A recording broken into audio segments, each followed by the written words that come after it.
Start in 30 seconds.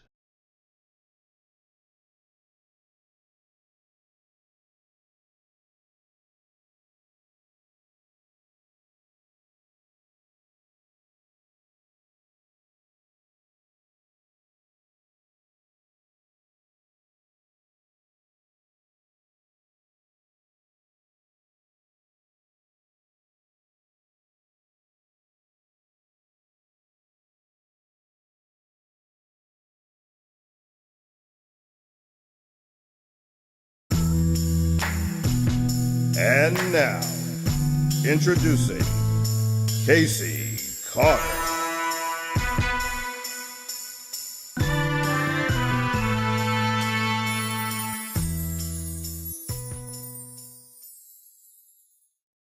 For the cup, I got what you need, I got what you want, I got what you need, tell them giddy up, I got horses in the back, trunk in the front, exterior red and that inside buttercup, I got what you need, I got what you want, I got what you need, tell them giddy up. Ladies and gentlemen, Casey Carter. Hey. Okay, so hey, it's Wednesday. It's time for Casey at Night. If you've seen my promo, you know I have a magnificent guest. I literally had her sitting right here, and then just as the last clip ran, I was like, move, not yet, because I'm gonna make you wait for it. I'm gonna make you wait for it. Trust me, it is so worth it. So tonight's guest is a very good friend of mine. And if you know anything about me, you know normally when I have guests, they're not here, they're on the screen somewhere. So this particular guest, I just joked about it. I say, hey, you want to be on the show? She's like, yeah. And then she always ends up right here, like right here. Nobody else ever does that to me. And so I eat it up every chance I get. But tonight's guest, ladies and gentlemen, is Tyomi Morgan, a certified sexologist. She is absolutely Ladies dope. and gentlemen, Casey Carter. Yeah, for those of you who didn't catch that already. All right, so I'm not paying attention. I went back to the same screen that has that. Hey, Duchess, how you doing, love? So good to have you. Duchess Cashmere in the building. And so let me just real quick, let me give you a little bit of the mind of Tyomi. I can only speak for myself and the sex work that I provide in the form of sex education, in the form of body work, and in the form of kink and fetish play with others. And what I can say is for me, how it's helped me to heal is helping me to come out of the world's idea of what sex looks like and the world's policing of my body and taking control of it for myself. And I'll say, I have been looking for sex work that felt safe to me for a very long time. I mean, easy to go that route. And I felt comfortable with expressing my sexuality. And so as years went on and I started to become more entrenched in the industry and become educated, I found my path, I found my way. And so specifically around becoming educated, it's helped to expand my mind and help me to heal those parts of my mind that were still holding on to ideas about sex that weren't helpful or that weren't loving. And then when it came to interacting with people, it took me some years to finally feel that I had power to say what I wanted, say what was, and create boundaries in sex work. Most of the sex work that I've done has been like virtual or like body work, not like full service work. But the way that people's lives are shifted just from me showing up with my energy, because I am a healer, a natural born healer. I'm a shaman.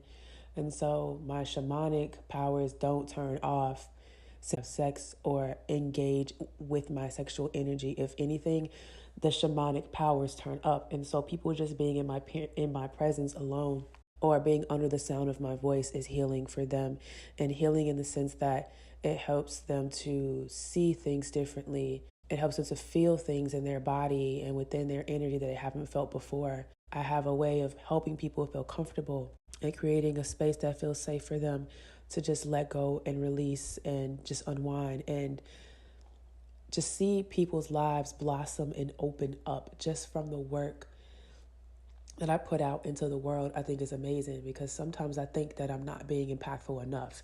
Sometimes I think I'm not doing enough. Sometimes I think I should be doing more.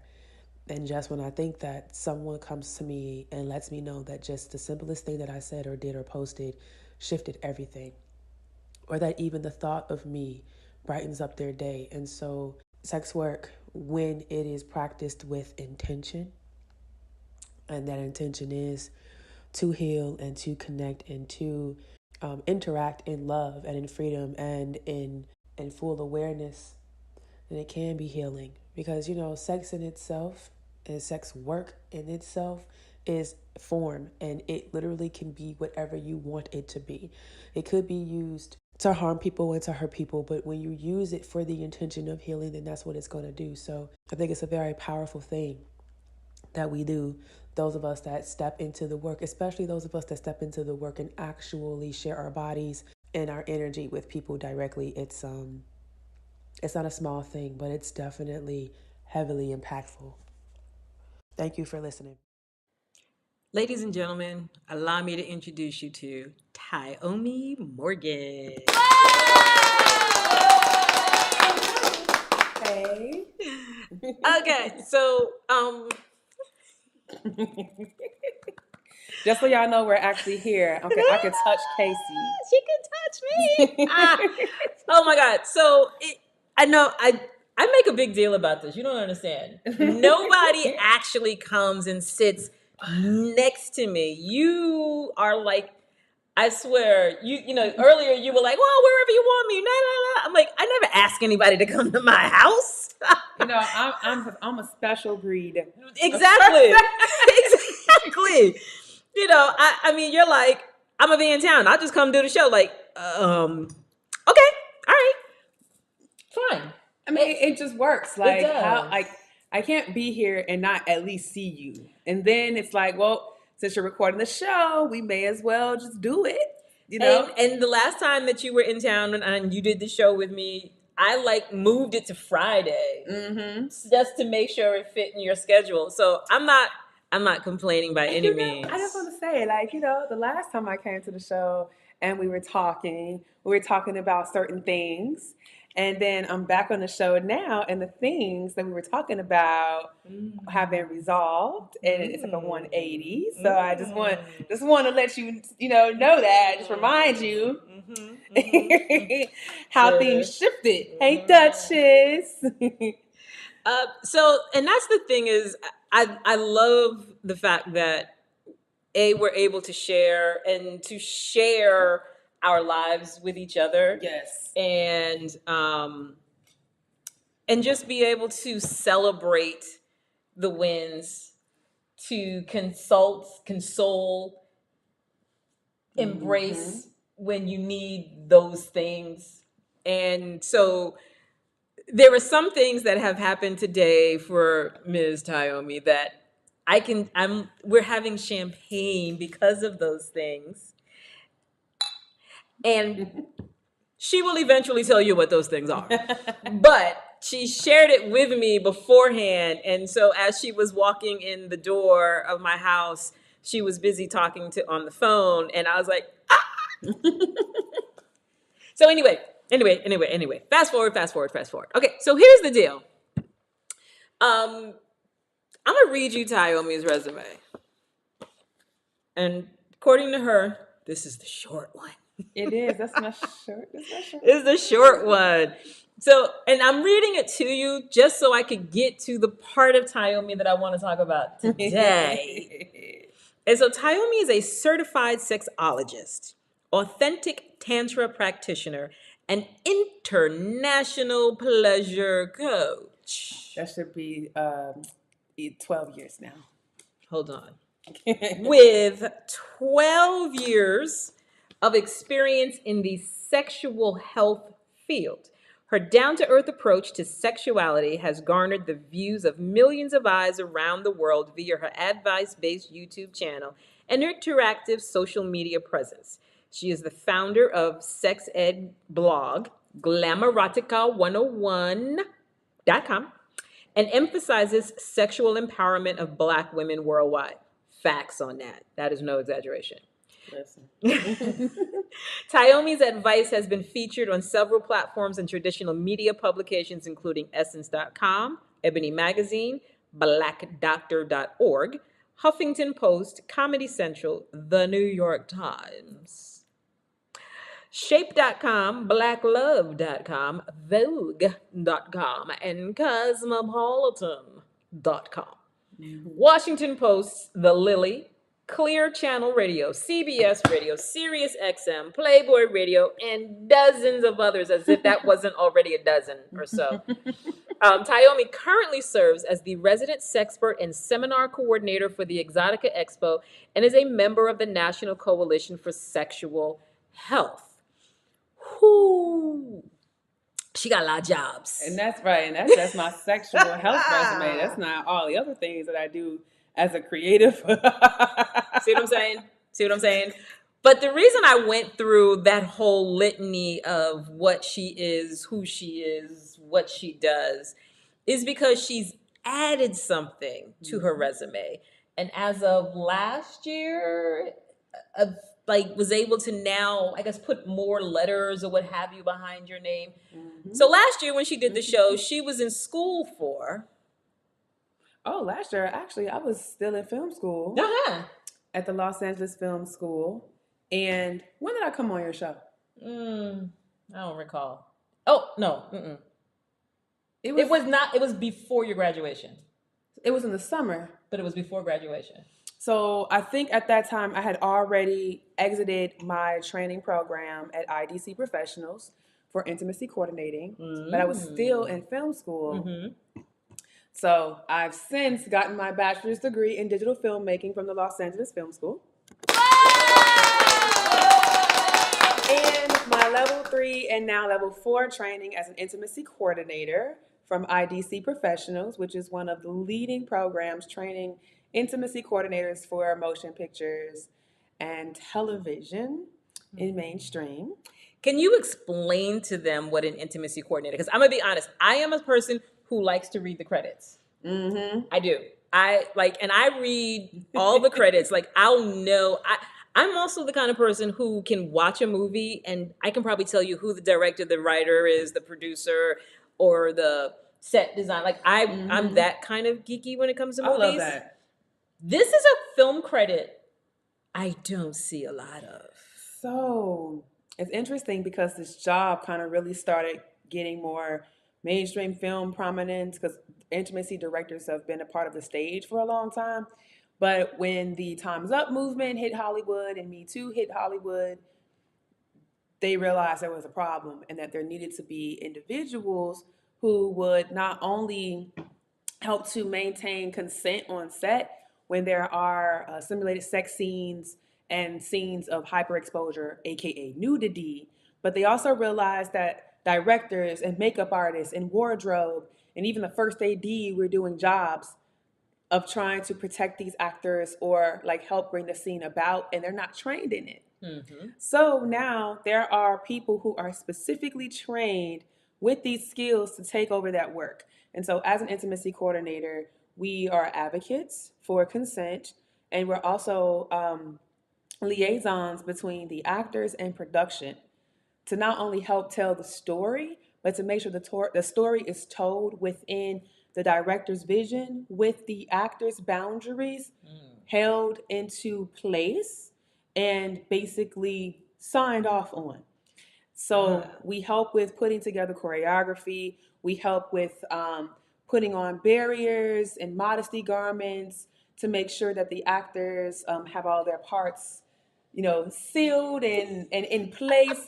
And that the barriers are there so that when any physiological response may happen from the simulated sex, that's not interacted with in the scenes. And so we also monitor closed set protocols. So when it is time to shoot these scenes, We make sure that only the necessary personnel are on set to shoot that scene. We make sure that the monitors are covered, and we're just watching to make sure that everything that we've agreed upon has been in place. The anchors and the parts of the actors' bodies that are going to be interacted with stay on book. And then checking in with the actors in between scenes just to make sure that they are feeling comfortable and, if they need anything, while also making sure the director gets the shots that they need to tell the story, and then we can move on to the next scene. So it's a lot of work. It's a lot. It's a lot of work. And you don't need to have an education in sexual health. Granted, we have to have a certain level of awareness when it comes to that, but you don't have to be a sex educator or a person with a sexology degree to be an intimacy coordinator. Just someone who has a desire to work in the motion picture and TV industry, to somebody who knows how to use their voice and knows how to manage and work with multiple people, and also someone who's not afraid to interact with those dynamics on a mainstream motion picture set, because you might be working with some big time actors or big time directors, and there's a power dynamic that comes with that. But also being an intimacy coordinator, we have power as well. Right. And so knowing how to flex that power, and also knowing how to manage consent. And because it's like primarily about the actors, but then also you have the director of photography who's shooting this, and the focus puller who's there with the director of photography helping with, focusing the camera. And you have the sound people. You have all these people on set who are actually witnessing this, right? And so it's about checking in on them as well, because there's a lot that can come up for people as these scenes are being shot. It's simulated, but it's still going to bring out the same emotions. And think about this, like there's been times in the past before intimacy coordinators were on set where these individuals had to sit and witness assault happening. Okay, so let's talk about that for a second. Yeah. Because again, when you said that this was something that you were being educated on, go in school for, like I said, I'm a little geeky when it comes to movie credits. I love movie credits. I love to see who does what, and then see them in the various pictures and kind of recognize their work in the various pictures. And so honestly, until you brought it up, I never really thought about how an intimate scene happens. I never really thought about whether or not something was negotiated, or whether there were modesty garments of any kind, or whether someone went through a scene and then had an emotional experience afterwards. You never think about it because you see these things happen in the movies. You see people have simulated sex. You see sometimes it's real corny and you're like, that's not real. And then other times you're like, I think that's their actual cum face. Okay, wait, hold on. So, talk a little bit about why this is so important. It's important because before this, actors were just expected to wing it. And so there were people who literally experienced harm on set. And it's difficult as an actor to try to advocate for what you need and advocate for your safety when the director, the person who you have to impress the most, right, is right in front of you. You don't want to run the risk of being blacklisted or losing your job. And so some people were experiencing abuse and consent violations, but were never able to speak up about it or say anything about it for fear of losing their jobs or not having work in Hollywood ever again. So this takes the stress off of these actors, and it allows the actors to act and the director to direct. And the intimacy coordinator is there as a person who is overseeing these things, checking in with everybody, checking in with the departments, and making sure that everyone is feeling as comfortable as possible and really like safe, because sometimes discomfort is added into a scene for the purpose of storytelling, but comfort around their boundaries being in place. That's the main thing. And then just feeling safe in general. And then monitoring things, because sometimes modesty garments might shift and you have to like run in and be like, let's go over here and fix this real quick in between scenes, and checking in and making sure that, we do tap outs, after the scene is over, so that the actors can come back into their bodies, and having the actors check in with each other. So literally a liaison, literally an advocate for the actors that they didn't have before. So a lot of those scenes, like in the, I would say, early 2000s and back, like it was the director just being like, you know how to fuck, do the thing. And even saying somehow that's in my mind, inappropriate. I can see that. Like the scenes that come to mind are things like Holly Berry's. Yep, that's the scene, first one that comes to right? mind, Like, and you wonder like what was really happening there. And I don't know if Halle Berry ever came out and talked about like that actual scene Right. and what was happening, but some say like that was real sex happening, and I'm like, technically, legally, it's not supposed to be. Right. So, but who knows? Because at that time, I don't believe that intimacy coordinators were a regular thing on sets. I don't know. I would have to literally go back through the credits and see if there was an intimacy coordinator on that set, but I doubt it. Yeah. And then I also think about these scenes where you see people having this simulated sex and it looks awkward, it looks weird. Is that also something that the intimacy coordinator helps to create, something that looks real but provides sort of a safe space for everyone to be doing what they're doing? Absolutely. Like the intimacy coordinator is also responsible for helping with choreography and making things look as realistic as possible. And then also maintaining the purpose and why the sex is being shown. Because unlike porn, where like the purpose of sex Is sex. is just sex and like, stimulation, in a mainstream episodic or narrative film, episodic show or a narrative film, sex is used for the purpose of telling the story or moving the story along. So it's really important to make sure that it follows the script, right? And I think sometimes where there's error around things not looking realistic, either A, they didn't have an IC on set, or B, they didn't consult the IC enough and they were probably rushing through the production instead of taking their time. But of course, in Hollywood, time is money. So you only have an allotted time to shoot this scene, and every director has a different style and how they work. Some of them work like really rushed and like hurried, and so they might skip over certain things. Or the boundaries of the actor may the boundaries of the actor and how they want to be seen on camera may put them in an awkward position because of the framing. Right. So there's so many different things that can like lead to a scene looking awkward. But an intimacy coordinator is there monitoring what's happening like on the monitor. And that's where we get to, after, cut is yelled, come into the director and be like, so how did you feel about that? May I make a suggestion?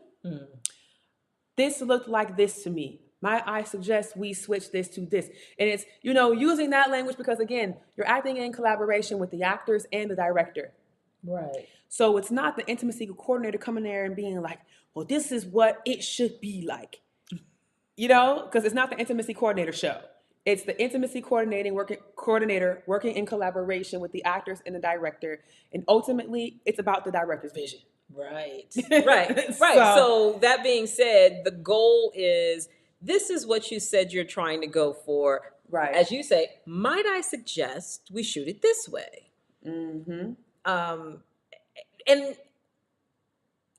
I think it's, like you said, that we've gone through this Me Too phase, especially how it started in Hollywood. It is not, we're not oblivious to the fact that there was a casting couch.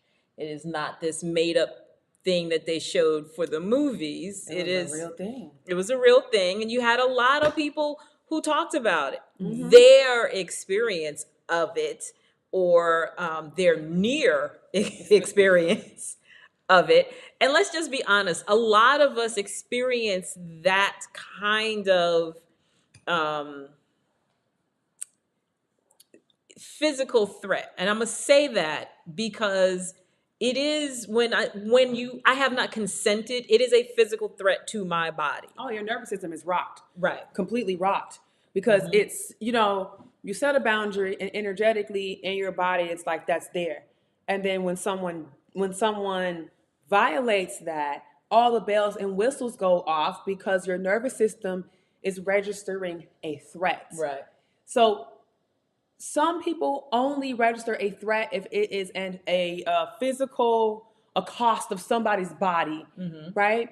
Or something being thrown or lost or whatever. If it's something that is physical that they can see, right, that's going to like physically harm them, then they see that as harmful. But people don't understand often how someone's no being negotiated, or someone's no not being honored, or someone's boundary being overstepped. Even if it's like, don't come into my space, and a person moves closer to you. You know, that's a violation. I just told you don't come close to me, and you're coming close. Now my body is like, I'm being threatened. Right. And so we should not underestimate the impact of a consent violation, whether it's something that is physically happening to someone's body, or if it is an undermining of someone's autonomy. It's the same thing. Undermining of someone's autonomy. Yeah. Just allow that to sink in for a minute. That's what it is. It's like a person has everyone has personal autonomy, and say so over what happens to their body, their image. And if someone comes in and says, nah, I'm not going to honor that, then you've just undermined the thing that they literally have a birthright to, right? Which is to make a choice about how they want to be interacted with, right? And that thing that they literally control. Yep, they literally control this. And then when you add gaslighting and all that on top of it, then it fucks with a person's brain, right? Like I have not experienced physical abuse outside. People hear you say that, right? But I mean, I'm called thing a thing, you know, and our culture is just like, oh, you know, you a child. It's like, but it's still physical abuse. But anyway, mostly though, mental and emotional, right? And recently spiritual gaslighting, right? And so I recognize when that's happening, and that's a pattern that I'm breaking for myself too, because what has shown up for me lately is like, okay, you have to stand on your boundaries very strongly, and if that means you stand up and you become this fierce force that may make some people feel intimidated, well, that is what it's supposed to be. Right. Because if a person's not going to respect your softness in saying, this is my boundary, if they want to overstep it because they think that you saying it softly is a reason for them to overstep, well, then now you got to be big and hard. Right. And that's the thing about being a Black woman, especially being brown. Okay? I'm called thing a thing. Yeah. Being a brown Black woman, there's already that narrative of us being angry. And us being aggressive, and I'm tall. Right. I'm 5'10" and a half. She's literally an Amazon. I am an Amazon. Literally. Yes. And so with that, I'm always like policing myself. You know, and I always have, because I already am physically imposing. Right, physically imposing, and my energy is big. My energy shows up, and my protectors and my ancestors show up before I do. Okay, that right there. let me talk about the physically big energy. I understand it because, like, Tyomi is literally physically tall. Yes. Amazonian built. Okay, she literally physically is that. I am not tall, but she got big energy and big titties too. Okay, yeah. So, but that's the thing. Your energy will speak for you. Your energy will make you seem and feel taller physically than what you are. Right. And that's what energy does. You know, our aura actually stretches out about 5 feet, or like in each direction from us. Right. So if that's the case, then even when you're walking in spaces, your energy is already touching people. Now imagine if that energy is turned up because you're doing inner work on yourself.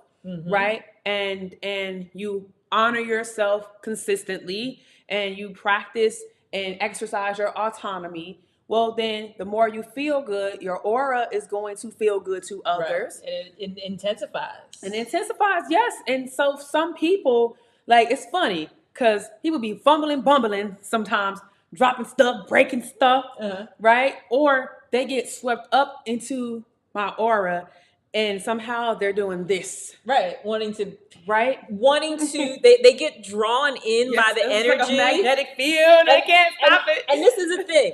I talk about this as it relates to me, because people will always say, "Oh, I thought you were scary, la la la," and I'm like, basically, what I did is I turned on the energy to make you come closer. Because if I can get you closer, I can put my hands on you. Right. And if I can make that physical contact, it's another thing altogether. But I need you to come to me. I need you, kind of like vampires. Like, once you give a vampire permission to come into your house, you fucked. You fucked. Can't get away from that.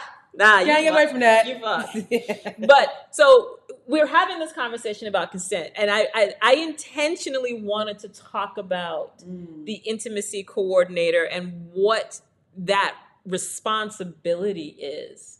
I mean, I could say job, but I feel like it's a responsibility. That just happens to be a job.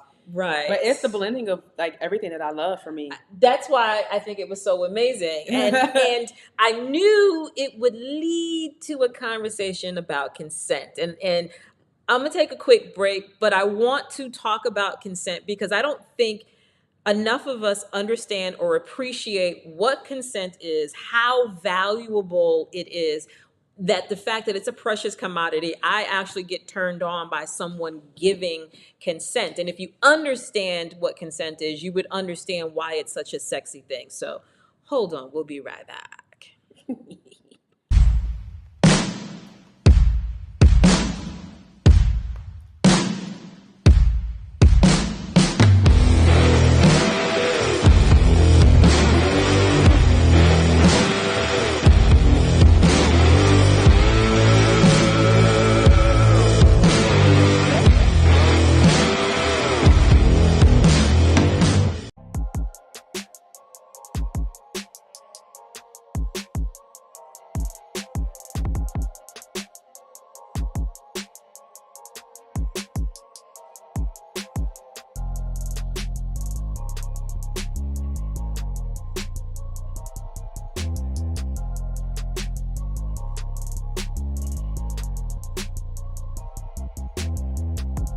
Watch Casey Carter and her co-host, Carrie Anthony and Desiree, on Exxxotica TV's BoobTube, Wednesdays at 9 p.m. on YouTube and Twitter at Exxxotica TV. Join the ladies each week as they talk about what's hot and what's not on TV, streaming, and in theaters. Don't miss them, NJ, the man behind the sound effects. Wednesdays at 9 p.m. on Exxxotica TV. What could possibly go wrong? Here, these fuckers are going to lose their mind. Hey, hold on a second. That's not the right one. Hold on. Okay, that's not the right one either. Hold on. Hold on. Bear with me here. Is this the right one? Ah, that's the right one. Look at Lorenzo. Hey, Lorenzo. Hey, ladies. How are you? Good. So I wanted to have this conversation about consent. And the reason I wanted to talk about it is because we all experience violations of consent in varying ways. It's not always sexual, Right. but if I do not, and I'm going to use Lorenzo as an example. So Lorenzo had 35 years in law enforcement. Lorenzo, you will not notice about him, but he's very protective of his 6-foot bubble. You want to see Lorenzo get tight? Get into that 6-foot bubble. You want to see Lorenzo get ready to cut you? Get into my 6-foot bubble, okay? He's very protective of that.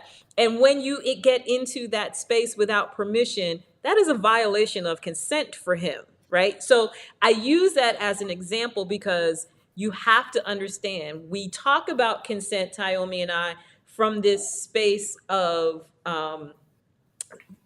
sex and sex work and all of that, but it is not confined to sex and sex work. Consent has everything to do with, have I given you permission to do the thing that you're doing, if it means you are entering my space. And it's even more critical when it comes to sex and sex work, because we find that it leaves battle scars. It sure does. It leaves battle scars. It leaves emotional, physical, psychological, and spiritual battle scars. And like I said, you do not have to be physically accosted to have it matter. It is everything about, did I give you permission to do that thing? Did I tell you no, don't do this? Or did I give you an indication that this is the boundaries and you have now crossed over that? So like Lorenzo, share with us from your law enforcement background how consent is an issue and what you saw, because you also have umpteen years in lifestyle experience. So you've got this law enforcement side of you, and then you've got this lifestyle side. First I'll address the IC in Tyomi's case. Doing bodyguard work for certain artists, certain actors, we would be on set. They already have their own security on the premises, so you don't deal with that. But the violations to some of the actresses, especially, would become a major problem back then. Back in those days, we're talking like the 90s. There was no boundaries. When they needed them to do something, they would almost demand it in a way. And guarding that individual, you got into a big to-do. Now that you're seeing them being violated, I have to protect them. But I have to know, are you doing it because you're going to do it for your job? Are you being made to do it? Do I have to step in and protect you? What's the deal here? And became a major conflict sometimes. So her position now has saved a lot of people mentally and everything going along, because it was something to watch the violations all the time. And not just the females, even males. Yeah. Because males get violated all the time, but you're supposed to accept it and enjoy it. That's what society believes, So it's good that they have that position now and that she has it. Yeah. And because, it's interesting. I was gonna say, I didn't even think about it in terms of the bodyguard work that you do, because I know you've done a lot of that, and it never occurred to me that you're seeing it from that perspective as well. And that what you were doing as the bodyguard, it does, it's like a precursor to what she now does. And that's the thing. It's like before, everyone had to be doing this job, but no one had the real skill set to be able to advocate for the actors. So with Lorenzo saying like there was a lot of confusion around what's happening and why it's happening, that makes sense, right? Because again, sometimes like things are happening and they're happening the way they are because the scene calls for it.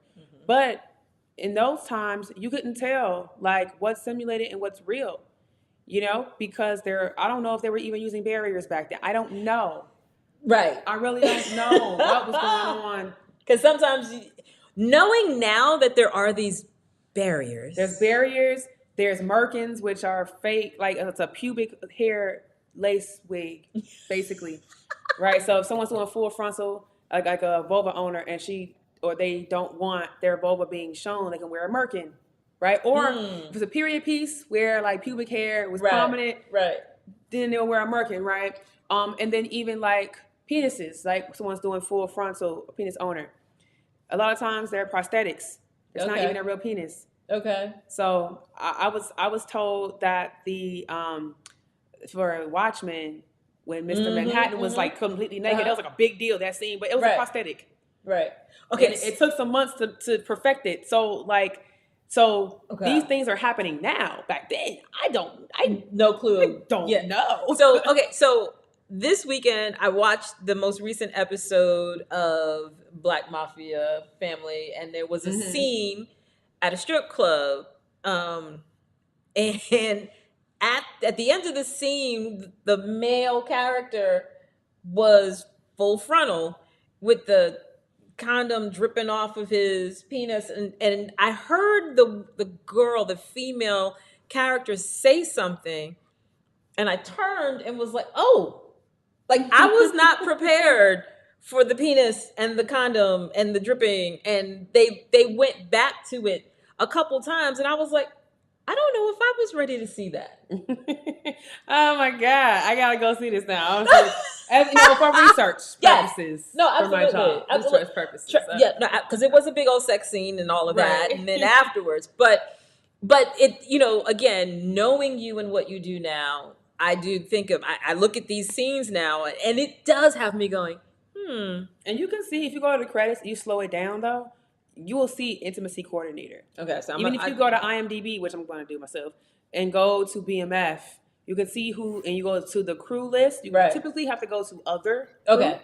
And the intimacy coordinator will be there. Because I'm like, because like I said, I'm geeky for the credits, and I'm thinking that's probably not one of the ones that's in the slow moving credits.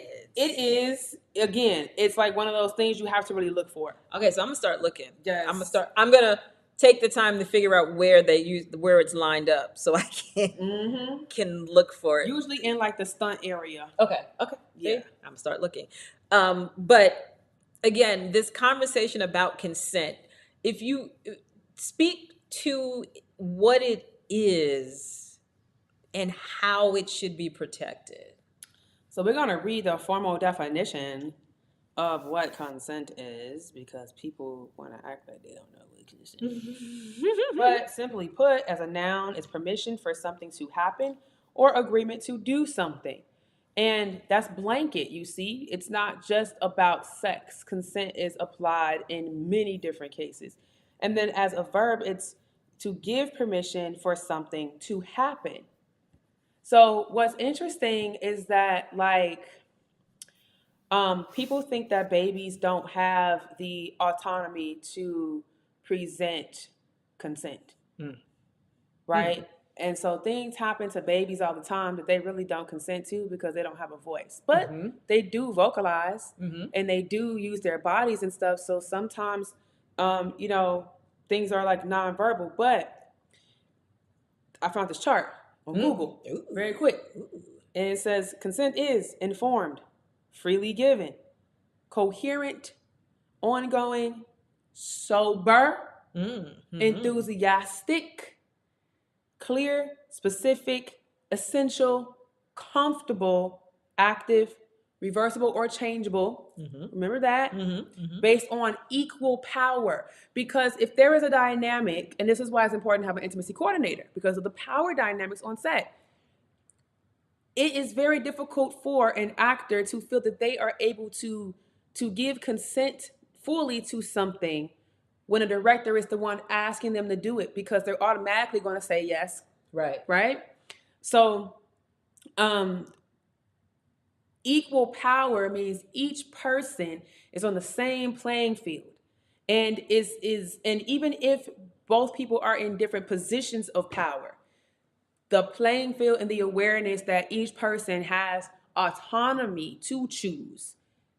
That's what it means by equal power. Okay. Not necessarily that we're both in the same position, because you're not going to be in the same position with people. You have people who have authority and those who don't have the same authority, but consent is still needed there. And then breaking away from gender rules, or any partner might want to take it slow, I don't want to make it specific about sex. I mean, we apply for sex a lot, but there's a lot of different ways that consent can be applied. So yeah, I mean, that's what it is. And then there's an acronym that's used when it comes to consent called FRIES. FRIES, freely given, F, R, reversible, I, informed, E, enthusiastic, S, specific. FRIES. Oh, I'm gonna have to add that to my repertoire. I like that. FRIES. I like that. I like the freely given, and I like the reversible, because I think that's where it all falls apart. Just because I say yes now doesn't mean I can't say no. That I can't say no. I can say no at any time. And you have to respect the no. Did I ever tell you the story about how in North Carolina, no didn't mean no? That if I said yes or gave you the indication, that I am consenting, and then I reverse that if you assaulted me after that, you actually were not in violation of a criminal act. They fixed it since then. They have fixed it. But yes, girl, and they only fixed it recently. But yes, girl, North Oh, that's Carolina. disgusting. Right. Yeah. Yeah. That is So disgusting. and it was such a huge thing in North Carolina. There were attorneys whose entire business was based on representing men who had been accused of rape after the person who was raped either took that consent or took back their consent. Yeah, see, this is what I'm saying. This is what I'm saying. That's disgusting. Even though they have fixed it, it's still grates on me. Still drives me crazy that we even, because when I say fixed it, I'm talking like, I don't know, 2021, 2022, they fixed it. Woo, baby. That's how new this is. It's just wild to me that it's just not common sense. You know, but again, there are individuals who feel entitled, and because of this, their perception of feeling entitled, they just think like they're only looking for one answer. And when they hear that answer, for them, it's blanket. Mm-hmm. No matter what you say after that, it's crazy. But like, yeah, fries, and really sticking to that. And what's interesting is specific. Yeah. Right? Right.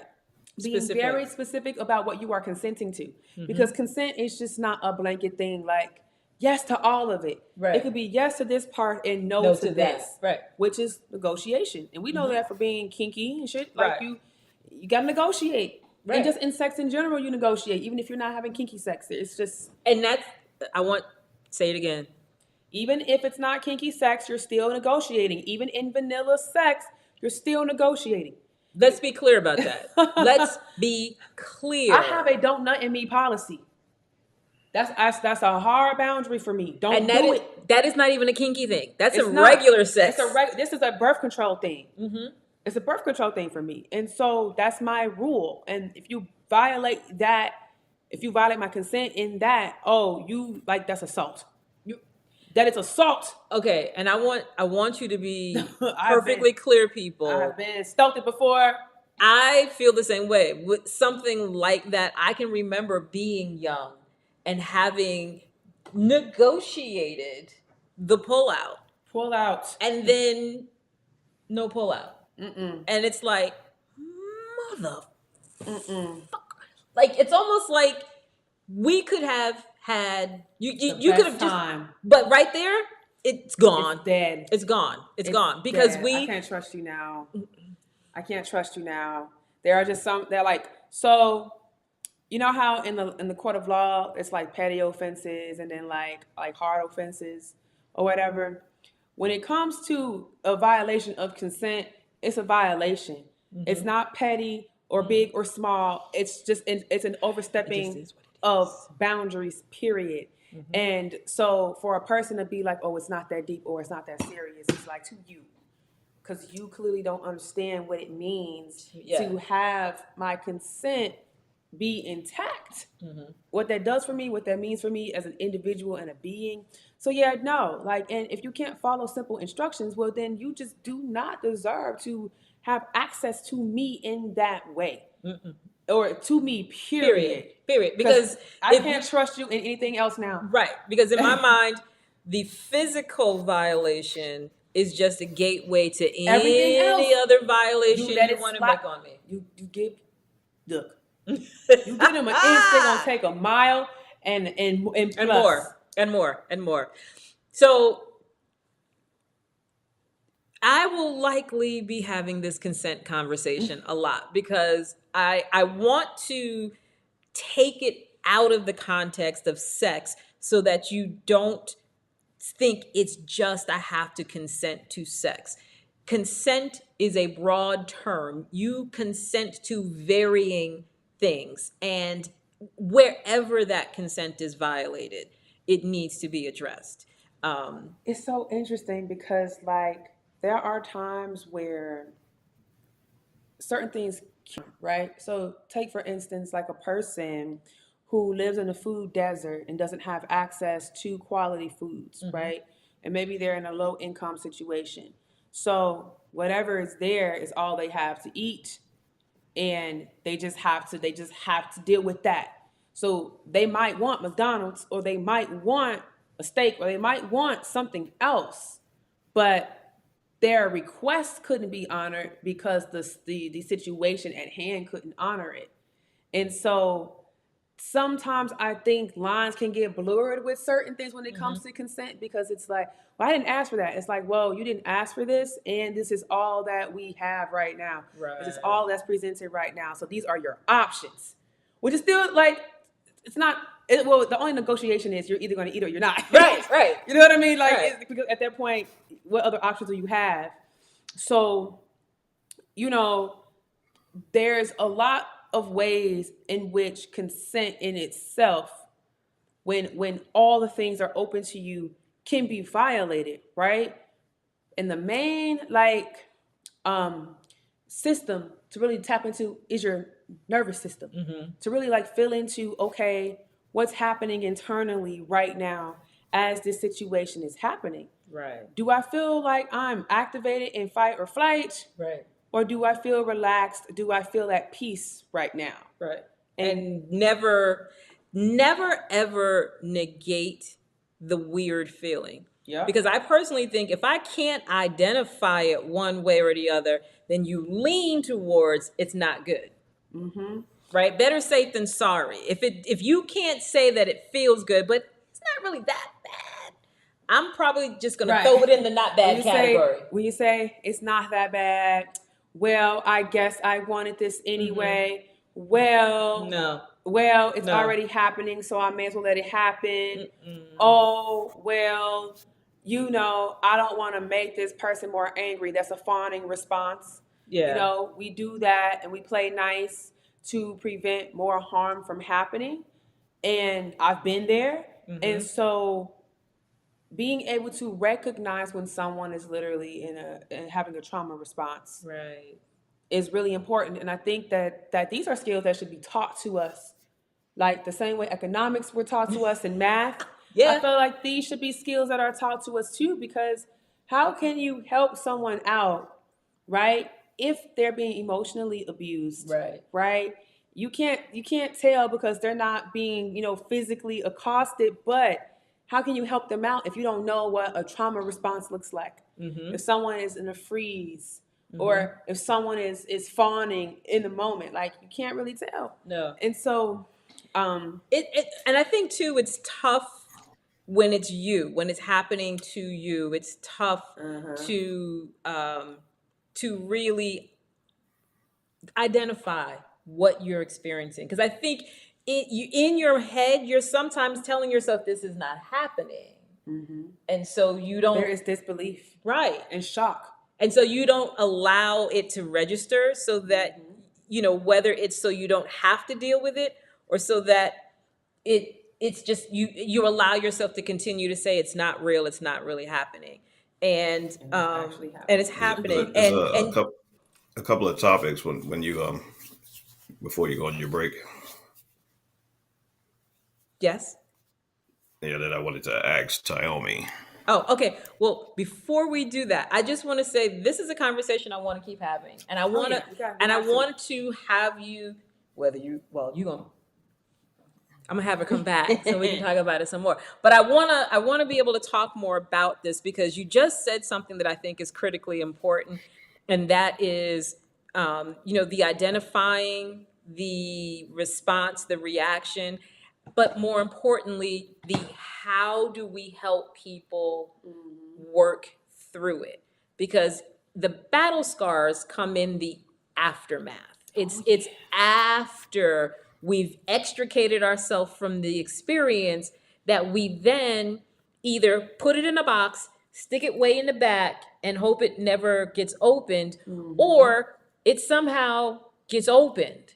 Yeah. And now we're reliving this experience because we didn't deal with it before. Exactly. And I am big on wanting to figure out, I'm not going to pretend like I can avoid things that happen to me, But I'm very big on registering that this is happening. How is it making me feel? And what can I do to minimize, mitigate, extricate myself from this experience? Sometimes you can't extricate yourself. So how do I keep what's happening to me at a minimum so that once I'm free, I can then deal with what has happened? So we're going to have that conversation more. We're going to talk about that more, because I think we do a great job now of identifying when consent has been violated, Right. but we've got to talk more about how we deal with the aftermath. Absolutely. So Lorenzo, before I go into my next segment, what you got? With her job, does she interact a lot with the counselors, just say the mental counselors that are there? The reason I ask it like that is because sometimes when the consent is violated and you aren't able to maybe handle that certain situation to their satisfaction, this carries on a lot offset. When they violated them on set, later on, they almost feel that I can always do this to this person offset. And in the weeks afterwards, and they might talk to their counselors, but I don't know if your job interacts with the counselor's job at all when it comes to that, because we had a lot of problems with people being violated, and then they took it on the streets later on with this same person to where it got to that. Yeah, so a part of being a part of the job and being an intimacy coordinator is we are responsible for on-set reporting too. So if something does occur and an actor is able to come to us as the liaison and say, during the scene, this happened or that happened to me. And so that's where we get to sit with the actor and say, okay, do you want to take this further? And, like, how do you want to handle this? And so we do go through a formal reporting process.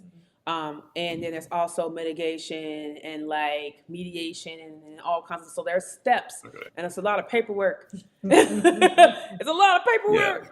But, I understand that. But one part, and also with all this going on like that, there is those elements that make it rise to a criminal type situation. And people have to be aware and learn the certain elements when you go to making certain types of reports, because once they pass a certain threshold, now you're into the criminal element, even if you're working together on set and this and that like that. And that's something they really need to be schooled on, is what element do you have to attain to where a violation of your consent has become a criminal act. Right. And I know another show we can, get into that, but that's a major thing. Yeah. And the last thing, while you are on break, I want her to let me know what she has planned for June 14th. I will be at the American Black Film Festival. And what else do you have planned for June 14th? It's my baby's birthday. That's so right. He'll be in Miami with me. And let me just say, I thought she was bringing her fur baby. I was so ready. I was so ready because she asked.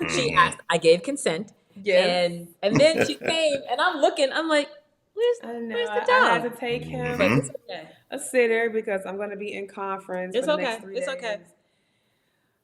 It's okay. I was like, oh, I'm gonna miss my baby tonight.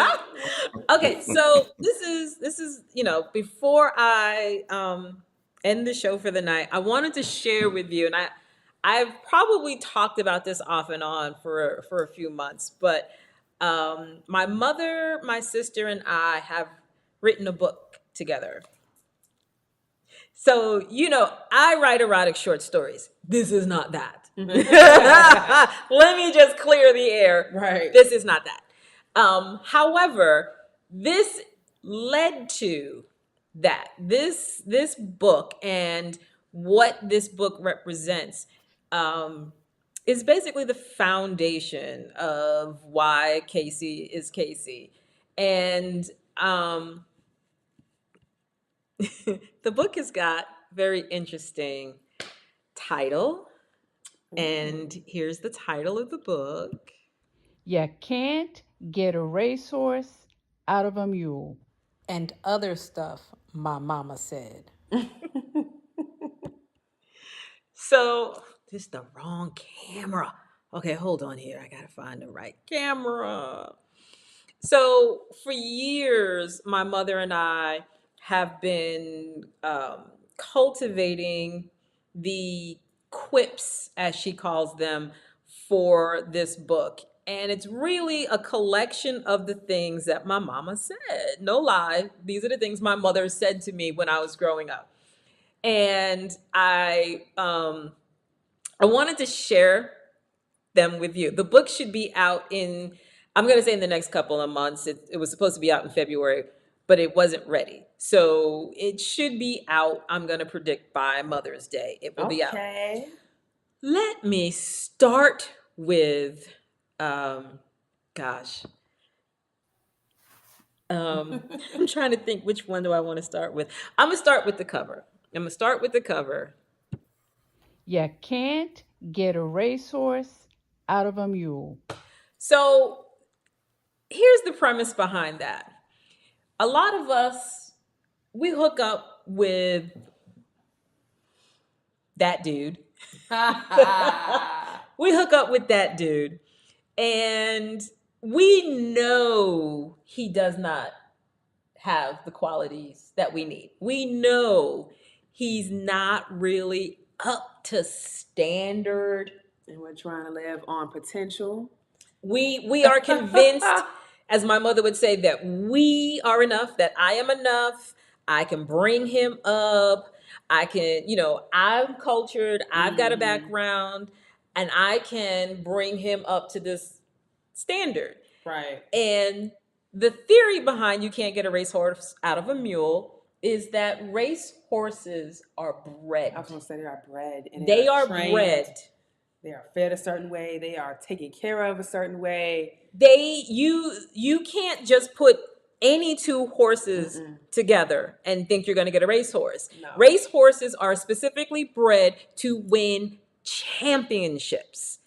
To win championships. You put this one and this one together because they both have a lineage that is predetermined, should create something that will go to the next level, that will exceed even their excellence.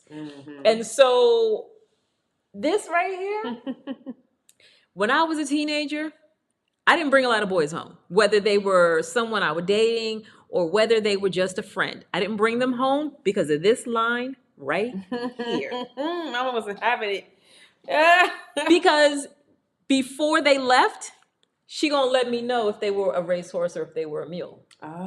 She gonna let me know.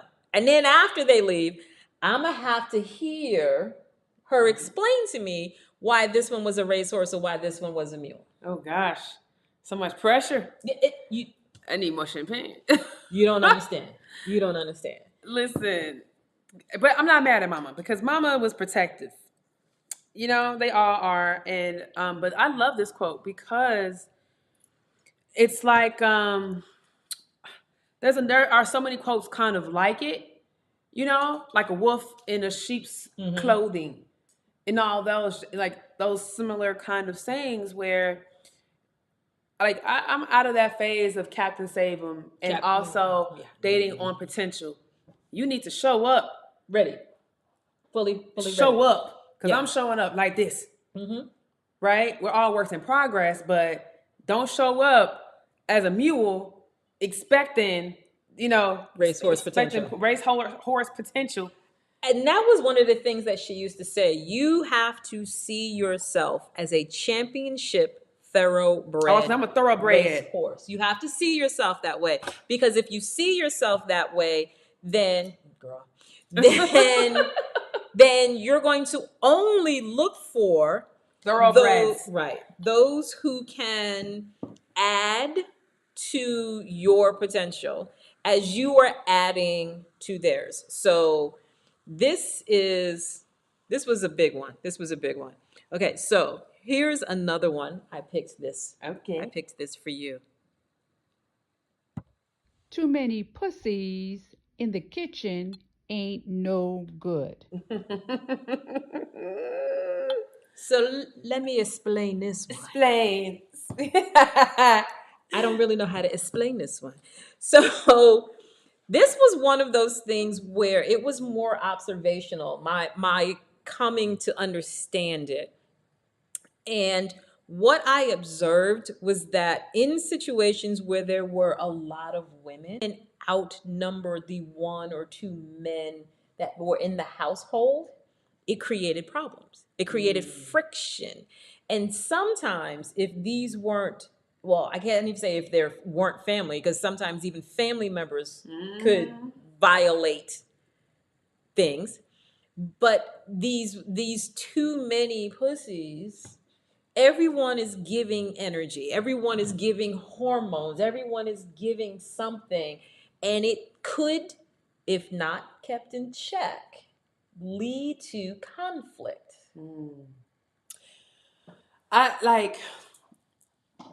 Yes, because it reminds me of that saying, like, too many cooks in the kitchen is bad, So, like, when I see pussies, automatically go to the divine feminine, and then I automatically go to the fact that we are creators, right? Now, a kitchen is a place where you go to create, and it's a space for alchemy. So when you got too many creators in one space, but no one is on the same page, as far as what's going to be created, it can be a problem. And then too, like in a kitchen, you have master chef, sous chef, assistants. Right. There's a hierarchy. Right. And so if you got all these pussies in the kitchen and there is no hierarchy of who is biggest puss, that right? Right. Then you And have an respect issue. of that. Respect. Because look, in my house, like, it was my dad, my twin sister, me, and my mom. My mom was big puss. Right. Right? And we respect And that. everybody respected it. And that's just what it is, right? Even to this day, it just be like, And trust me, I will be 54 years old on my birthday. 54 and fine, man. And if my mama say something, it is yes, ma'am. Now, don't think that in my grown state, we don't have grown women conversation. But if she gets that mom tone, yes, ma'am. Period. And the subject. And I will pull on my sister and be like, stop. Stop. I do the same thing to mine. I'll be like, just let it go. Relax. Right?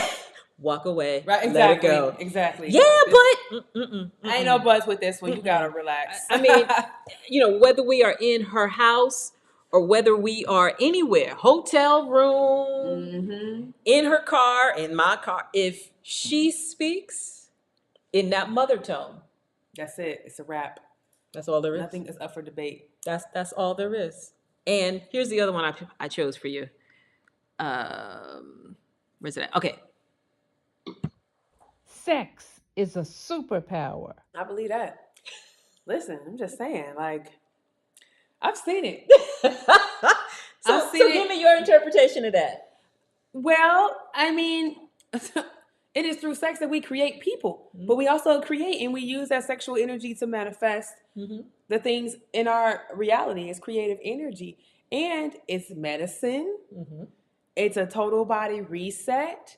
And so we do live in a culture where hooking up is a thing and casual sex is a thing. But even in hooking up and even in doing something casual, if you are conscious about the fact that your sexual expression is a tool and it is a powerful tool, then you can still be conscious in your coupling, even if it's casual. Right. And so, like, for instance, I'm running on E energetically, because I haven't had that much sleep last night.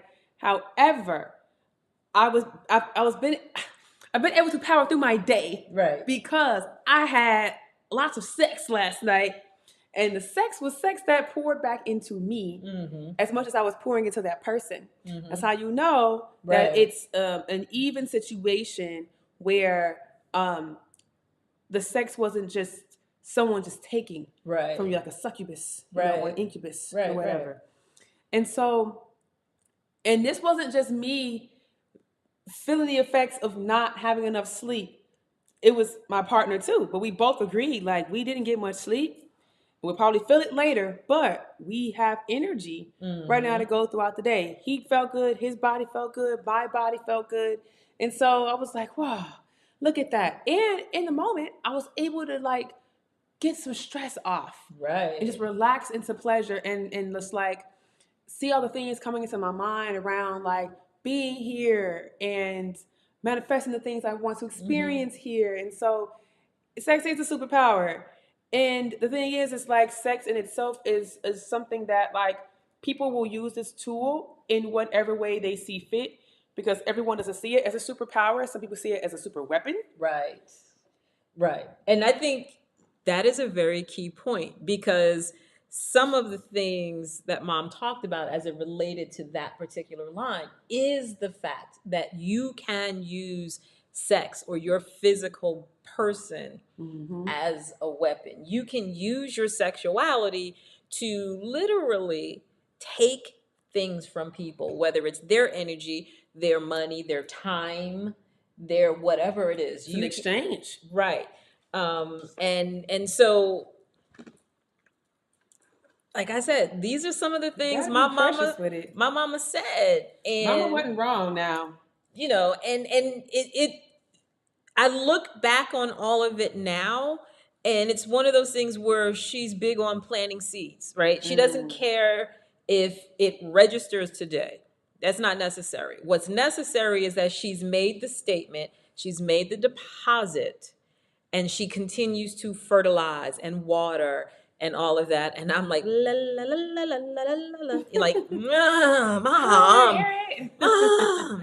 But I'll tell you what, as I share more of these, as I grew and matured, found my way into some of these statements. Some of them, it took me a long time to figure out. And this is why I said to her, this book means a lot to me because it is why I am who I am. Right. But it means a lot to me because some of it was like getting one of those IKEA instruction manuals. You had the pictures, it told you how many of the things that you should have. They have arrows that point to things.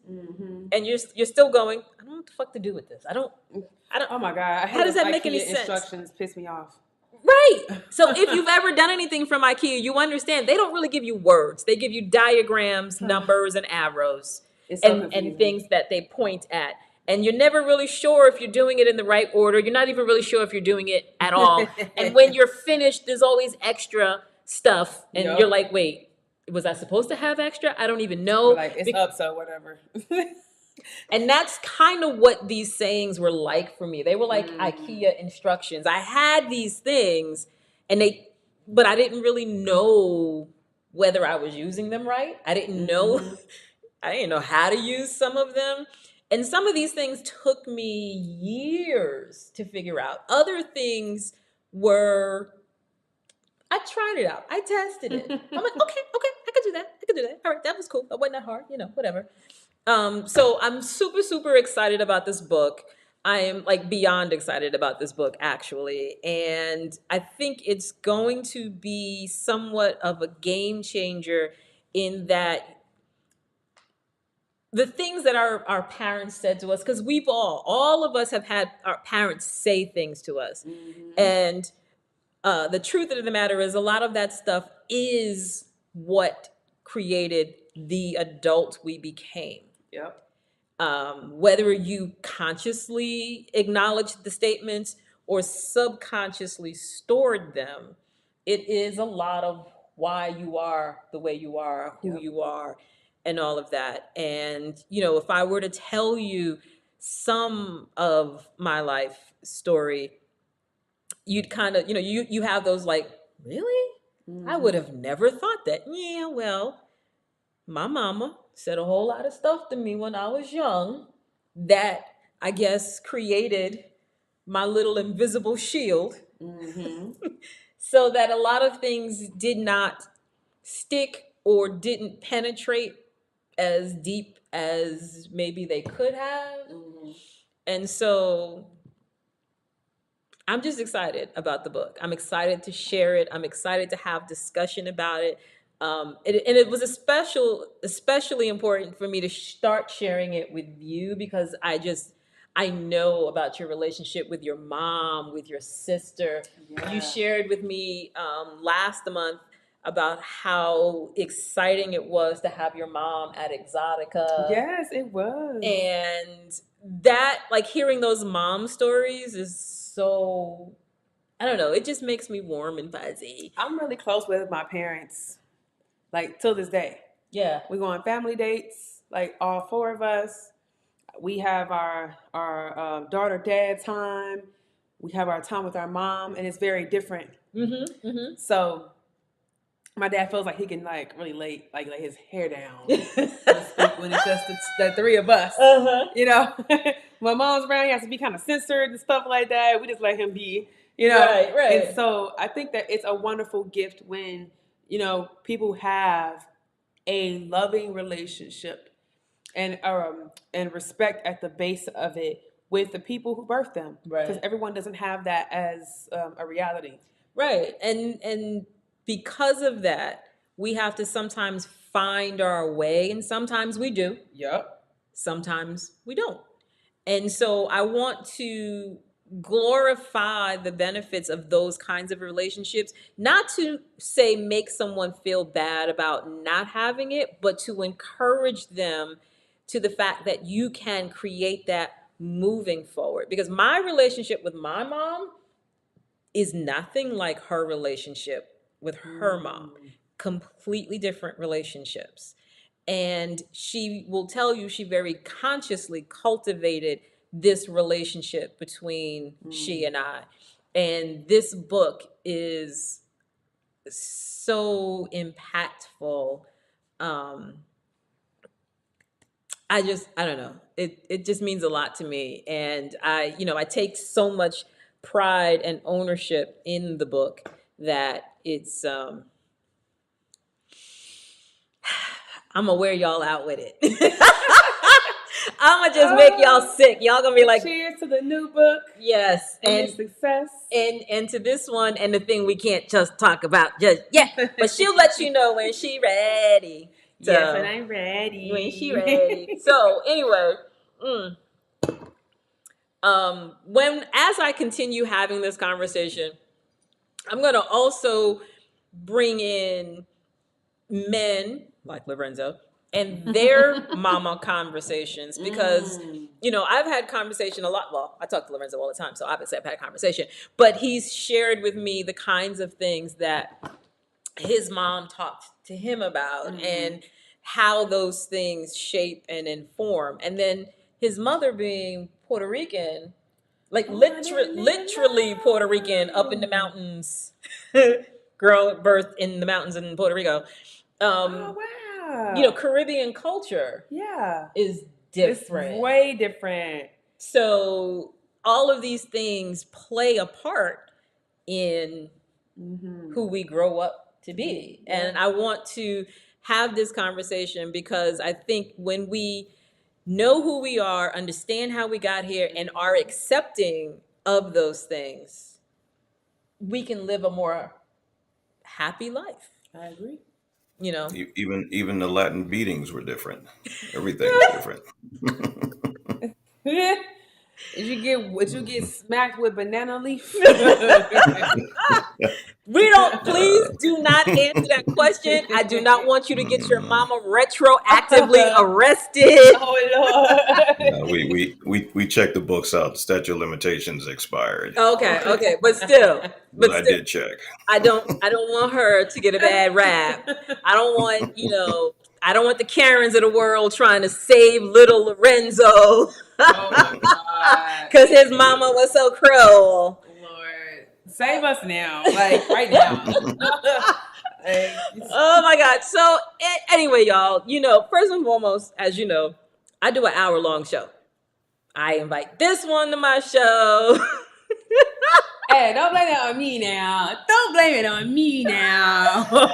No, the truth of the matter is, if you saw the show we did last year, Lorenzo had to keep telling me, I can hear you through the breaks. I'm sorry, we're just talking. It was last year, the show we did, it was so much like just two folks, two friends, two old girlfriends who hadn't seen each other in a minute. We just was like, we just ran our mouths nonstop. Kiki keys. And look, we did, I don't know, like an hour and a half or hour, 45 minutes. I lost track of time. Right. I did 7 benedictions to get us out.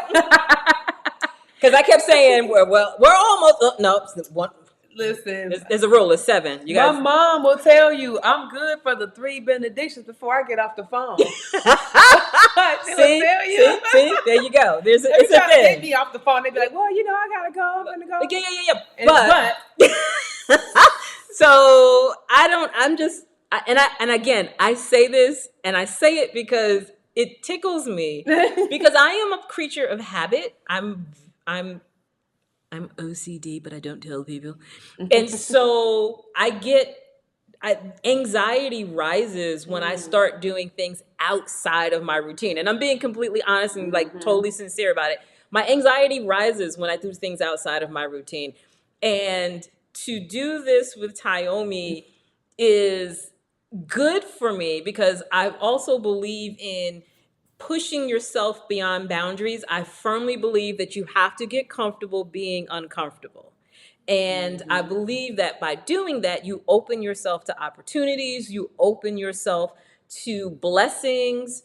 If I constantly want to close it all up and keep it all tightly packed and whatever, I don't know what opportunity I might miss. So I say all of that. I'm being transparent with you because I want to hopefully encourage some of you. We get comfortable. We stay in our lane. We do the little thing. That's why I made the decision that I made. I know. And I'm being stretched already. I'm like, God. But that's damn. And that is a testimony. Look, it is though. It's a testimony. It is. Because a lot of us want to try and do something. At another time and day, I will tell you the thing that you're talking about, that you're going through, I went through that for this situation right here. Mm-hmm. And Lorenzo will tell you, even though I knew it was something I had to do and I walked into it, I was still like, yep. But if listen, I see the life, okay? The life in the rooms that I'm meant to be in. Right. I already started posting. Y'all see me on social media. And that's y'all see me on this red carpet on social media. That's the thing. So that is the thing. If I'm stepping into that, then there are things that I must show the creator that I am willing to do to step into those spaces. It's just, and we talk about it, but when the test comes, it's like, you gonna pass or you gonna pass on it? Right. Ooh. You gonna pass or you gonna pass on it? That's different than fail. Because see, we don't fail. That's different. You can pass. So the test can come because it's all the things you said you wanted, right? Mm-hmm. The test can come to challenge you to stretch, and you can choose to step into it and pass the test of stretching. Mm-hmm. Or you can say, I will pass on that, because as a conscious creator, you understand that you have a choice. Right. So even in our own conscious creating, we do have consent where we can say, you know what, universe, I don't want that anymore. And the universe is going to be like, okay, great. Snatch. Right? What do you want? And then you put the new order in. So just because something that you once said you wanted shows up doesn't mean you have to accept it. You can say, I'm going to pass on it. And you do that with confidence, knowing that there is something else that you're sure about. So that's a whole other conversation for another time. I was going to say, yes, because I want you to be sure when you make those kinds of decisions, you do have to be sure. Thank you, Lorenzo. I appreciate that time check. I was watching that too. I was like, I appreciate that time check. Benediction this. That's what I'm saying. Because that's the thing. It's like you've pushed this boundary for yourself. You gave yourself consent to push it, right? Just to bring yourself out of that comfort zone, right? But then you still put a cap, right, on how far you go. Yes, because once it's outside of that, then it may enter into that danger zone where your body is registering a threat instead of a challenge. So look, this thing can get real deep. But it all comes from also me acknowledging who I am. Exactly. And the reality of what my day has to look like, what I have to do to be good. Right. What I have to do to be good. And I have to be honest, okay, so there's another benediction right here. So Lorenzo will tell you there is a moment in Exxxotica before we leave the hotel room and we make our approach to the convention center, where my whole energy goes somewhere else. And you know, he feels it enough to be like, I'm going to be over there. You're going to do whatever you're doing over here. And it is palpable, because I'm always very conscious and very aware of it. And I don't want to say I try to control it, because it is what it is, and I don't want to do that, because it's more harmful than good. But I say that to say, I think if we're all honest sometimes about our experiences, we can physically feel when we are being stretched. Yes. And how are we responding Yes. and showing up to the being stretched? I do it, I push through it, and a whole lot of breathing, a whole lot of breathing. You don't understand. It's a whole lot of breathing. To regulate my nervous system, okay? But it's a thing, and it's okay. It's okay. That's where I'm going with this. It's okay. I get through it because I acknowledge it, and I do what has to be done to get through it. And it is always a fantastic experience. By the time I get from the hotel room to the show floor, I have transformed. Yep. The energy has changed. And as the night progresses, it gets bigger and bigger and bigger. And I think because of Exxxotica, because we are all so connected, these people, are all so connected, as we go through the show floor and we're embracing one another and exchanging energy, because you are. I think you find yourself getting even more stronger, even more powerful in the experience. So that being said, Chicago, Exxxotica, 50th show. 50th show, big anniversary time, big teens. April 21st through the 23rd. It's 420 weekend. Best believe, but those of us that are 420 years will be stoned. And I will be on the Eddies until after the show, and I will hit the flower. And let's just say there are things being planned for the 50th. And you're going to want to be in the building. You're going to want to be in the building. It's going to be a vibe. And I'm going to put this out there. Daddy Hef and I will be throwing a 2-part play party. Oh, 2 parts, because 1 part's not enough. And our location is not far from the convention center. And our Thursday night's going to be a kick off. The kick off to... I thought you were saying that as if that was a competition. Oh, well, it could be. We could have some kinky games. Like, Hef and I have to put together what our itinerary is going to look like. But our kink off could involve some kinky games where doms get together and see who is the more powerful dom. I don't know. We could see. Sounds like a challenge. So it's going to be a good time. And then Friday is going to be open play with a wide range of activities that anyone could participate in. But yeah, we found the perfect venue. I was like, let's book it. Let's do it. And people have been asking, when's the next play party, Tyomi? So the next play party is in Chicago. Exxxotica weekend. April 20th and April 21st. And then, of course, this right here is the education coordinator. Coordinator extraordinaire. And listen, part of the Exxxotica is about the adult entertainers, the cammers, the vendors.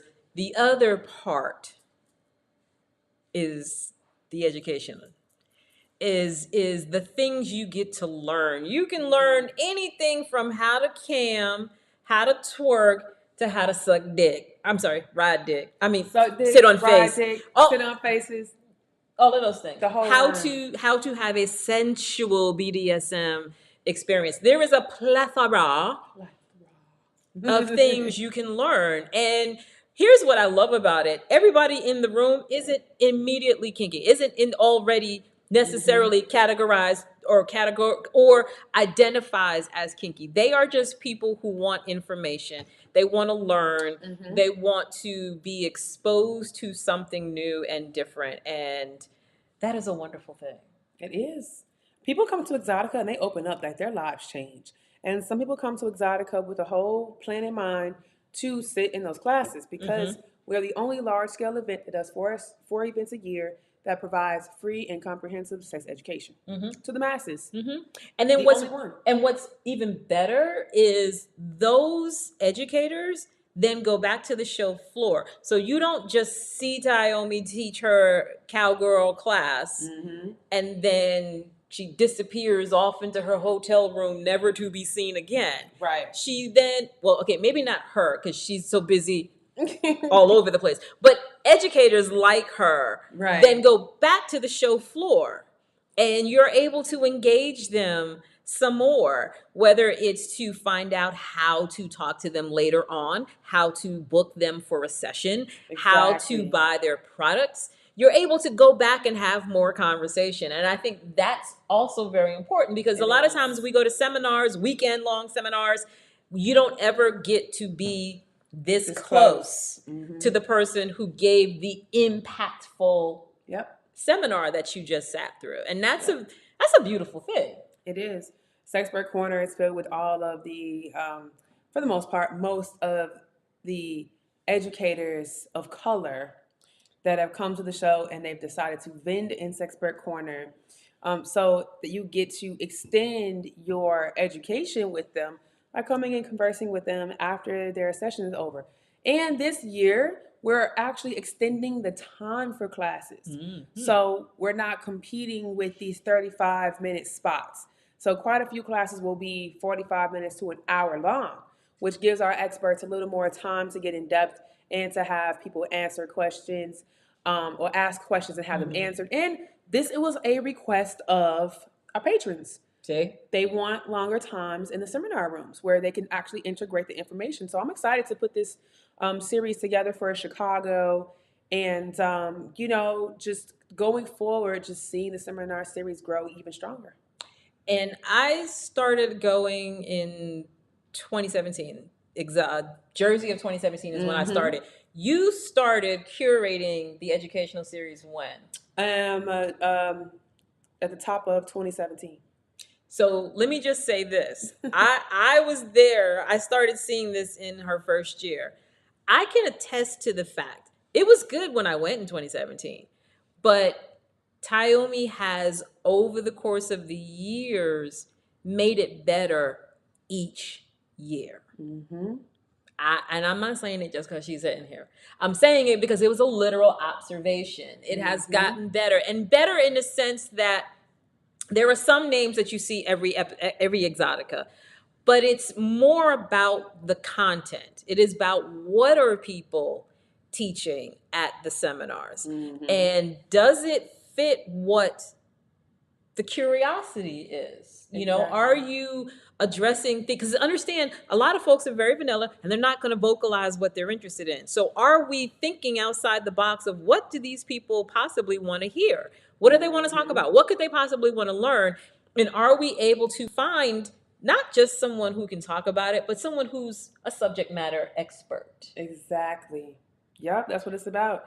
And this year I'm excited to present new people and to really guide our speakers on what it means to be an edutainer, educating with entertainment, having entertaining education, because our show is an entertainment show at the end of the day. It's not like your run-of-the-mill conference where PowerPoint presentations will make somebody moist,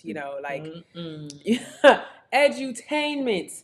So, I'm excited. And, I love being on stage and I love moving a crowd. I love engaging with the crowd. I know how to take a crowd high and come back low and everything in between. So I'm excited to be on the stage this year. I'm going to be at 3 of the 4 Exxxoticas. DC, I will not be in DC because I will be in the Bahamas with my mom. Oh, all right. That's all right. Yep. That's all right. 60th. Okay. Ooh. Hey, girl. Okay. Anywho, Lorenzo, last words. You still here? No, just the consent is for real. And like she said, mentally it can affect for long term. So some people, even the violators, may figure, well, she should get over it or he should get over it. Right. It may last a lifetime. So that's something to always keep in mind. Yeah. So we're definitely, like I said, going to continue to engage in this conversation. I'm going to be really trifling right now. You see that?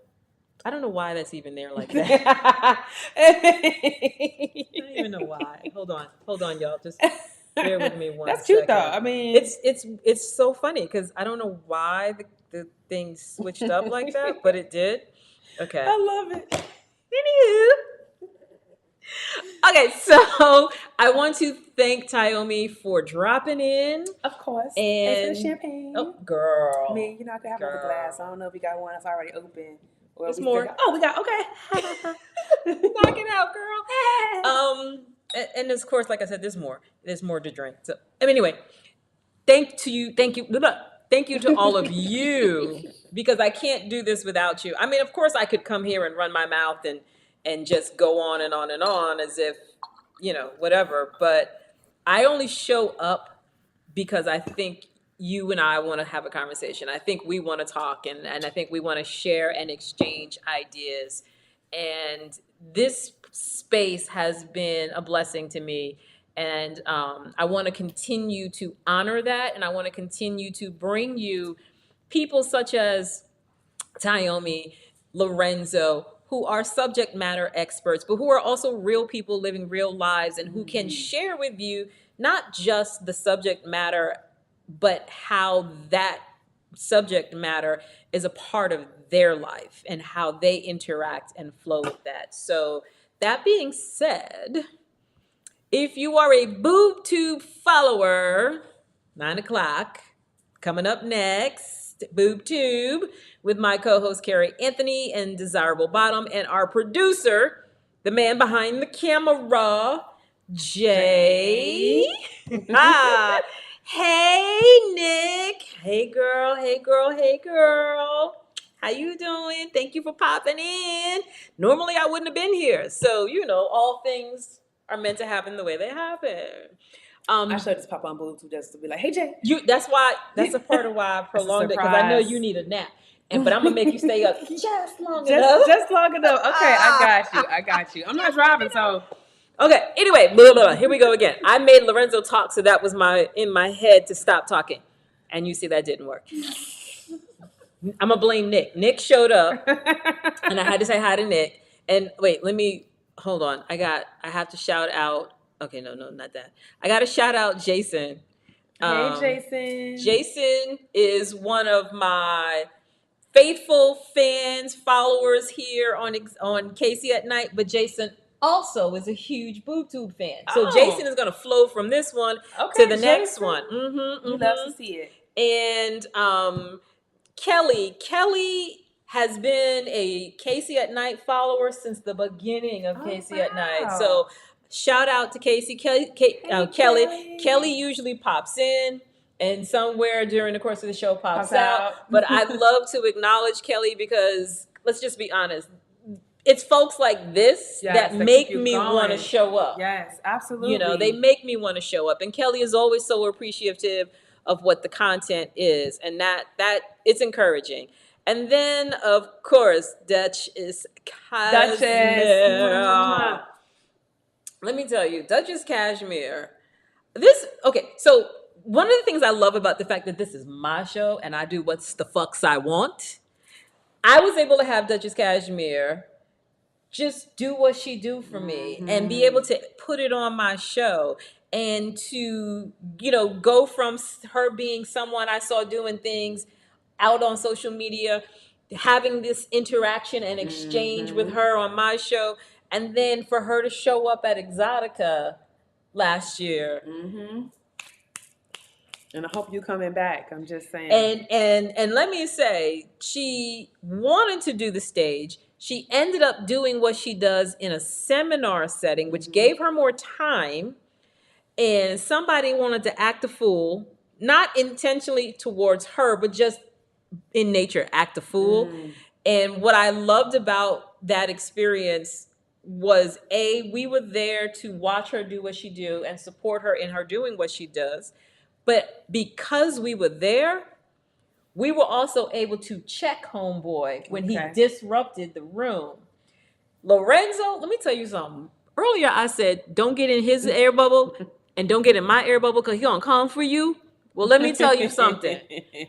He went, he got Mattress Boy, he dragged Mattress Boy back into the seminar room and made him apologize to Duchess for disrupting the room. He had to apologize to her, he had to apologize to us, and then he dragged his little raggedy ass back out the room. Not Mattress Boy. Yes, Mattress Boy. Because he was in the room blowing up an air mattress. Oh. That was rude. Yeah. Mm-hmm. So I'm just saying, I wasn't playing when I say don't get in that bubble because Lorenzo will come for you. I could tell you stories, but I won't. On the next show. I gotta go because I don't know how many benedictions I'm up to now. I don't know how many closings we're at, but I gotta go because I literally got 4 minutes to go into my next thing, and which is the only reason why I also went past 8:30. Yeah, because I checked my notes and they said 8:45. So well, okay.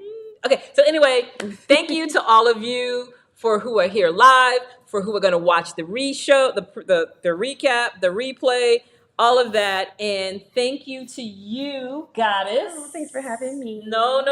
Thank you for giving me your time. I come here when I come here every week, but this is you giving your time, and I appreciate that. I'm sure everyone out here appreciates that, and it really does mean a lot. And oh, by the way, I won't be here next week. I got a work thing. Apparently, I'm working through that day job thing I do, and I got a work thing, and so I won't be here next week. But the week after that. So here's the thing: I had Tyomi because this is Women's History Month. Last week was International Women's Day, so I very, very, very consciously chose the women that I had in this month. Last week I had Ella Dorsey, you know Ella. Love Ella, my girl. I had Ella Dorsey. So I had Ella last year on the show. I had Tyomi last year on the show. March 29th, I'm going to bring you a friend of mine that I've not had on the show before. She and I have been following each other on social, really started with Twitter for years, for years. And I'm bringing her on the show on the 29th. Her name is Sadie Steuben. Sadie has a plethora of businesses. Like, she Jamaican with all her jobs. Sadie's also Jamaican with all her jobs. She does a lot of things, a lot. I can't even begin to try to tell you. But I was just impressed with her as a businesswoman and all the things she does. So I wanted to bring that energy to the show because the one thing that I think has kept us connected is the mutual respect. I'm always applauding her. Lorenzo and I are always supporting her when she was doing lives on Twitter and all of that. And she has always supported me in everything that I've done. And this past year, we've done more. Thank you, Lorenzo. We've done more to connect even deeper. And so I want to honor that relationship and introduce her to all of you. So Sadie Steuben, she's, well, you'll learn a little later. So anywho, I gotta go because if I don't get off, Lorenzo gonna send me another message telling me it's 8:45. So I don't want to get in trouble. Well, you're only up to your fifth time saying goodbye. Okay. All right. Only on 5. I'm gonna beat the 7. Bye, y'all. Bye. See you in 2 weeks. 2 weeks. Bye. Okay, wait. I got an outro. See, this is how I get messed up. I forget to do the things. So here's the outro.